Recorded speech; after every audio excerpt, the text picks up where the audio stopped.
कर्पूरगौरं करुणावतारं संसारसारं। ओम शिवा, जय माता दी। पुनः स्वागत है आप सभी का बहुत प्यारे से कर्क राशि के जातक।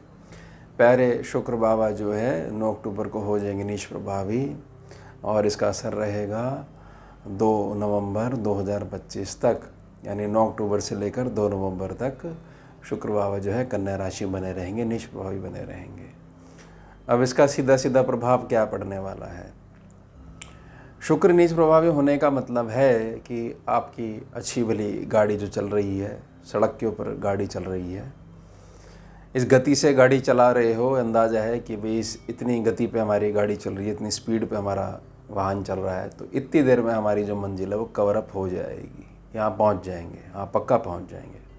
अचानक से शुक्र हो गए नीच प्रभावी और कुछ गाड़ी में कुछ छोटी मोटी खराबी आ गई और उसने क्या करा कि जो निश्चित समय हमने निर्धारित करा हुआ था कि इसमें पहुंच जाएंगे, अब वह थोड़ा सा अवधि हमारी बढ़नी शुरू हो गई और उसके कारण जो है हम जो है वहाँ पर बैठे बैठे पैनिक करने लग गए। ये है शुक्र नीच प्रभावी। अब कुंडली के माध्यम से समझिए कि शुक्र अगर उच्च प्रभावी हैं, शनि या बुध के साथ उनकी युति बनी हुई है आपकी लगन कुंडली में, या शनि और बुध के द्वारा सीधी दृष्टि में आ रहे हैं शुक्र बाबा, तो बहुत ज़्यादा फर्क नहीं पड़ने वाला है ना। कोई ग्लिच आया गाड़ी में, हो सकता है कुछ होगा, चलो आगे जाके चेक करा लेंगे, फिलहाल जो है चलने दो। आ रही है कहीं छोटी मोटी आवाज़ आ रही है, कोई ज़रूरत नहीं है, हमारा अनुभव कहता है होती रहती हैं चीज़ें, पूरी तरीके से गाड़ी नहीं रुकी।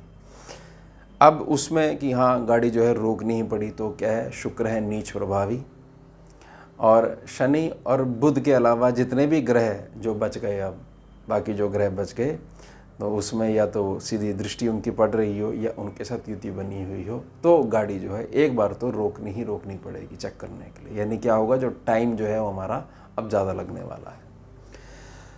अब जो ये कुंडली बन के आती है, शुक्र इसमें बड़े अच्छे भावों के स्वामी हैं। सबसे पहले तो सुख स्थान के स्वामी हैं, भौतिकता प्रदान करने वाले ग्रह हैं आपके, ये आपके आंतरिक मन की प्रसन्नता के कारक हैं।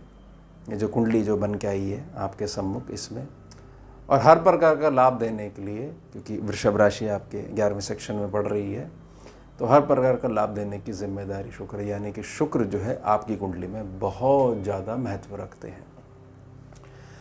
अब शुक्र का जो आप सुनते आए हो कि शुक्र जो है अच्छा, वो लग्जरी बहुत आ जाती हैं, हाँ वो बात ठीक है, लेकिन वो आती किस माध्यम से है, पहले हम वो क्लियर कर लेते हैं, फिर समझ लेंगे क्या सावधानी हमारे को बरतनी है। ध्यान बना के रखिएगा, क्योंकि आप चंद्रमा वाले लोग हैं, शुक्र को समझने के लिए पहले चंद्रमा को क्लियर करना पड़ेगा।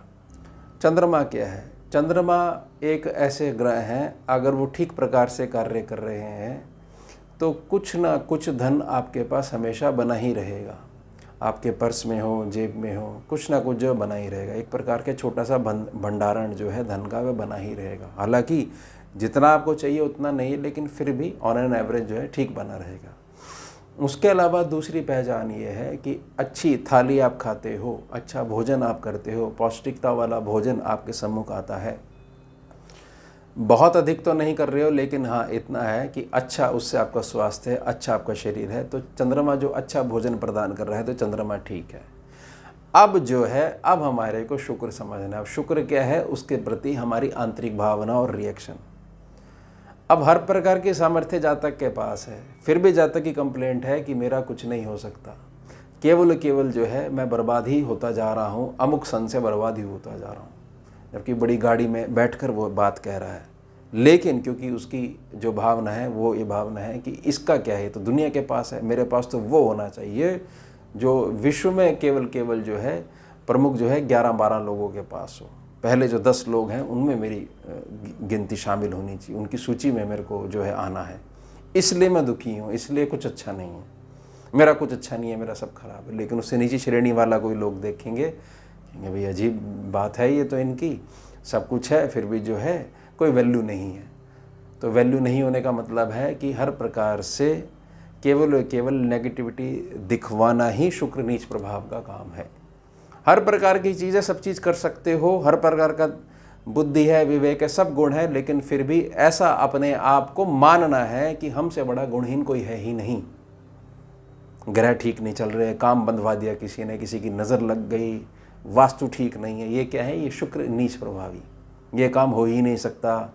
और साथ साथ में अधिक इसका प्रभाव पड़ने लग जाए, शनि बुध भी काम नहीं करते, तो यह व्यक्ति वैसा है, मैं मानसिक रूप से हमेशा इसको अपशब्द बोलता रहता हूँ। मानसिक रूप से बोलते तो पहले तो शब्द आप अपने अंदर ही लेके आते हो, उसका नुकसान आपको नहीं पता है, या कुछ ना कुछ बड़ा एक रिजर्व प्रकार की जो नेचर है कि नहीं आप इस समय मत आएगा, इस समय बहुत बैठे होते हैं, बिजी होते हैं, एकदम टोक देना, और खुद कहीं चले जाओ तो कोई नियम की कोई सीमा नहीं है। शुक्र नीच प्रभावी।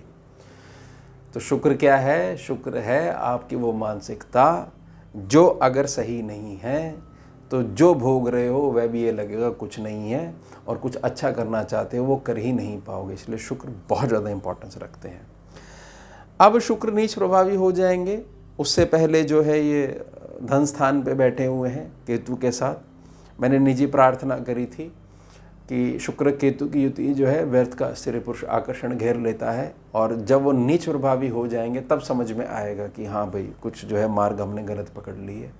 तो पुनः प्रार्थना कर रहा हूँ जितना जल्दी जो है आप स्वयं के जीवन के प्रति चरित्रवान हो जाओगे, हर एक जिम्मेदारी के प्रति सुदृढ़ हो जाओगे, संकल्पवान हो जाओगे, तो सब चीज़ें ठीक रहेंगी। अपनी ड्यूटी को सही ढंग से नहीं निभाना, जिम्मेदारियों को नहीं उठाना, हर बात से पल्ला झाड़ लेना, यह भी ये दर्शाता है कि चरित्र बल की कमी है, ना कि केवल कुछ शारीरिक अवस्थाओं या ब्रह्मचर्य की अवस्थाओं को लेकर कि भाई इसी को चरित्र बोला गया है। समझ लीजिएगा इस बात को। तो हमारे को क्या करना है? इस प्रभाव को समझना है और पूरे तरीके से नकारना है इस गोचर को कि नहीं, हम ऐसा फर्क नहीं होने देंगे। अब जब ये नीच प्रभावी हो जाएंगे तो सूर्य भी वहाँ पहले से बैठे हुए हैं। 17 तारीख तक सूर्य बैठे रहेंगे, उसके पश्चात ये इन्हीं की राशि में जाके नीच हो जाएंगे। 17 तारीख के पश्चात बुध जो है वहाँ पर पहले से ही होंगे, 3 तारीख से 24 तारीख के मध्य तुला राशि में बुध है, 8 तारीख को उस प्रभाव से बाहर आ जाएंगे। मंगल वहाँ पहले से बैठे हैं, 27 तारीख को वो भी आगे चले जाएंगे, 24 को तुला राशि को बुध भी छोड़ देंगे।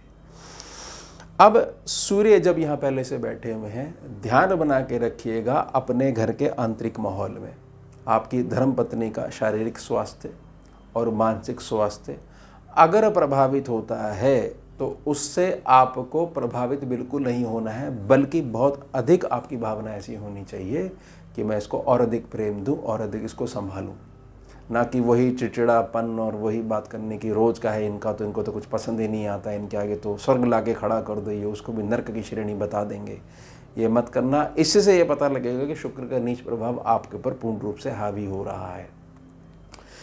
दूसरी निजी प्रार्थना ये रहेगी कि हर एक व्यक्ति का भाग्य जो है कर्मों के आधार पर पहले से ही निर्धारित है।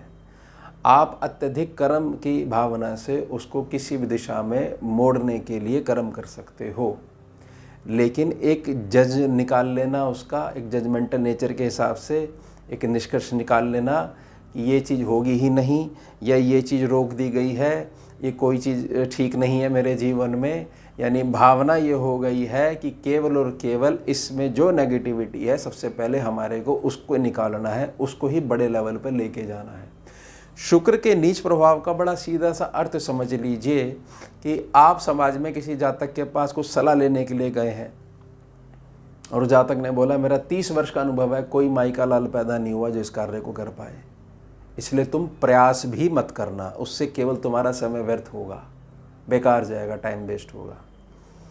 अब शनि बुध नहीं है तो क्या होगा? हाँ जी बिल्कुल ठीक आपने बात कही, मैं तो जाऊंगा ही नहीं उस रास्ते पे, जबकि महादेव आपको उसी मार्ग से ले जाते हुए आपके जो आप करना चाह रहे हो उसको आपको दे देंगे। लेकिन हम जो है अपनी मतलब सुविधा के हिसाब से जो है मार्ग चुन रहे हैं और पहले दूसरे का आकलन लगवा रहे हैं कि आपका क्या मानना है कि मैं ये कर पाऊंगा या नहीं कर पाऊंगा। अब शनि बुध अगर साथ में है तो होगा क्या? मीठी मंद मुस्कुराहट के साथ प्रणाम करके घर वापस आ जाओगे। कुछ समय के लिए थोड़ा प्रभाव तो होगा, लेकिन फिर समझ में आएगी कि अमुक विद्वान से और चर्चा कर लेते हैं, क्योंकि हर हाल में कार्य तो हमने करना ही करना है। क्या मेरी बुद्धि नहीं है? मैं कैसे निर्णय पे आ जाऊंगा कि इन्होंने बोल दिया और मैं वहीं रुक जाऊंगा?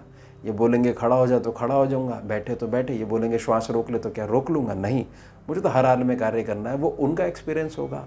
हाँ, लेकिन अब ये निश्चित हो चुका है कि अब जो जैसा उन सज्जन ने कहा कि पिछले 30 वर्ष में कोई माई का लाल नहीं पैदा हुआ, तो माई का लाल अब मैं वो माई का लाल हूँ जो अब वह कार्य कर देगा, करके दिखा देगा जो पिछले 30 वर्षों में कोई नहीं कर पाया। ये क्या? शुक्र मजबूत।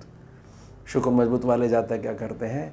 कोई बात नहीं, बहुत बड़ा संकट है, आने दो, साथ बैठ के ना चाय पियेंगे। संकट को भी आदर सम्मान के साथ, कि संकट भी घबरा जाए, भैया मैं कहाँ आ गया, यहाँ मेरी कोई पूछ नहीं है, मेरी कोई पूछ नहीं है यहाँ पर, मैं आ तो गया बड़े उसके साथ कि मैं आपका ऐसा कर दूंगा, मैं वैसा कर दूँ, लेकिन शुक्र बड़ा मजबूत है।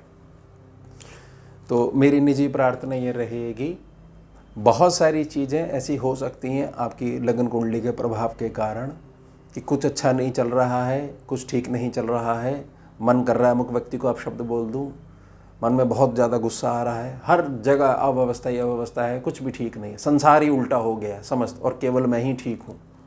कोई मेरे को समझ ही नहीं पाया आज तक, कोई मुझे समझता तो आज मैं यहाँ का यहाँ पहुँच गया होता। ये सारी चीज़ें बंद हुई पड़ी थी, लेकिन अक्टूबर के पश्चात शुरू होनी लग गई, मतलब आने, ये भाव आने शुरू हो गए, क्या मनोबल को गिराने के लिए प्रयास होने लग गए, किसके कारण? जो ग्रहीय ऊर्जा है।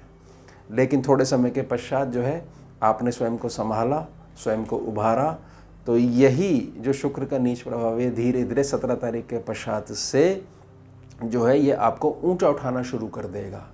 ग्रह जब आता है ना, शुरू में टक्कर जरूर मारता है, लेकिन जहाँ तक कि मजबूती जो होती है उसके अपने आदर्शों के कारण, चरित्र के कारण, तो उसको हिला नहीं पाती हैं।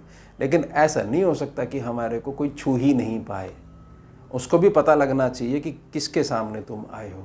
तो ध्यान बना के रखिएगा इन बातों का। तो यह हो गया हमारा उत्तम विषय। मिलते हैं आपसे अगले भाग में नए विषय के साथ। जुड़िए और जोड़िए। ओम शिवा, जय माता। भुजगेन्द्रहारम् कर्पूरगौरं करुणावतारं